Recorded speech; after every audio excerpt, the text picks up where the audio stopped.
الله رب العزت خو په قرآن مجید د قرآن صفت رستو کوي او د محبوب صفت اول کوي. قد جاءکم من الله نور و کتاب مبین. تاسو ته د الله د طرف نه یو نور درغی، یو کتاب مبین درغی. نور بغیر د کتاب نه راغلی دی، خو کتاب بغیر د نور نه نشي راتلی. پیغمبر راغلی دی، کتاب نه دی راغلی. خو داسې نه دي شوي کتاب راغلی دی پیغمبر نه دی راغلی. د استاد ضرورت د شاګرد دپاره څومره دی؟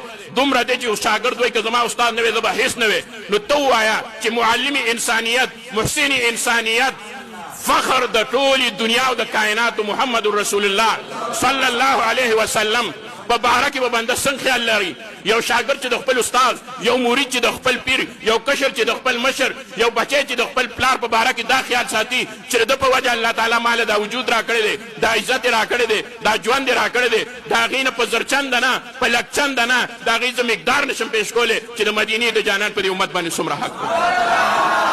دومره حق دی چې د هغې اندازه موږ نشو لګولی.